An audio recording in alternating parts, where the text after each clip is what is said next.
High, আমি স্নেহা। আমার ইউটিউবে সবাইকে ওয়েলকাম। বিয়ের পর প্রথম জামাই ষষ্ঠী, তো সকাল সকাল ঘুম থেকে উঠে রেডি হয়ে গেছি। তো এখানে শাড়ি পরা হয়ে গেছে। তো এবার আমরা বার হবো। তো আমাদের বাড়িটা খুব কাছাকাছি, তাই জন্য আমরা একটু লেট করেই বার হয়েছিলাম। তো এখানে কিছু কেনা বাকি ছিল, তো সেগুলো কিনতে গেছিলো। তো আমি বাইরে এখানে দাঁড়িয়েছিলাম। আমাদের কেনাকাটা হয়ে যাওয়ার পর তো বাড়িতে এসে দেখি মৌ বাইরে দাঁড়িয়ে আছে আমাদের জন্য। তো অনেকদিন পরে বাড়িতে এসেছি, তাই জন্য আমার মুজিবিটাটা প্রচুর বদমাইশি করছে, কাছে আসছে। ও দেখতে পেয়ে আমার কাছে সোজা চলে এসেছে, তাড়াতাড়ি চলে এসেছিলো, তাই জন্য সবকিছু রেডি করে রেখেছিল। তো আমাদের যেহেতু জামাই ষষ্ঠী নেই, তাই জন্য মা শুধু আশীর্বাদ করে মিষ্টি খাইয়ে দিয়েছিল। আমাদের জামাই ষষ্ঠী নেই, তার একটা কারণ আছে। কারণ হচ্ছে আমার ঠাকমা মারা গেছিল জামাই ষষ্ঠীর কদিন পরে। মা যেহেতু জামাই ষষ্ঠী করেছিল, তো জামাই ষষ্ঠী করার পর শরীর খারাপ হয়ে গেছিলো, তো তার কিছুদিন পরেই মারা যায়। তাই জন্য আমাদের জামাই ষষ্ঠীটা উঠে যায়। এখানে জামাইদেরকে ফল মিষ্টি খাইয়ে দিচ্ছে। তো পরের ভিডিওগুলো যেহেতু দুপুরবেলা ভিডিওগুলো আমার নয়, গল্প করছিল বলে ওই জন্য আমি আর ভিডিও করিনি। তো ওখানে ছোট ছোট স্পাইড এনেছিল, বড় স্পাইড পাইনি, তাই জন্য ছোট ছোট স্পাইডগুলো এনেছিল। তো বিকেলবেলা আমি মজিবিটাকে একটু বাইরে গিয়ে ডাকছিলাম।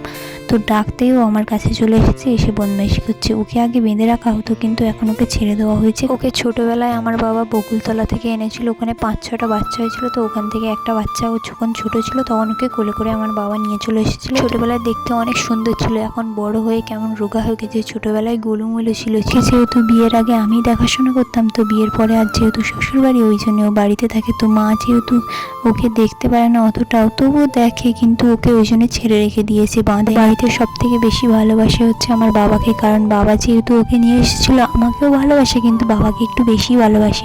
আগে আমাদের বাড়িতে সব ফল গাছ ছিল, কিন্তু এখন আর নেই। এখন শুধু পেয়ারা গাছ আছে আর কিছু কিছু গাছ আছে, কিন্তু বেশি গাছ সব কেটে দিয়েছে কারেন্টের জন্য। আগে আমাদের অনেক ফল গাছ ছিল, জাম গাছ, জামরুল, আম গাছ, নারকেল গাছ, বেল গাছ, তারপরে অনেক ফল গাছ ছিল, কিন্তু এখন আর নেই। এখন কিছু কিছু গাছ আছে। আমাদের আম গাছটায় আম দেখাচ্ছিলাম, এই বছরে খুব কম আম হয়েছে, কিন্তু প্রচুর পেয়ারা হয়েছে। যেহেতু পেয়ারা কেউ খায় না, তো প্রচুর। তো আজকের ভিডিওটা এখানে শেষ করছি। নেক্সট ভিডিও আবার দেখাবে। টাটা।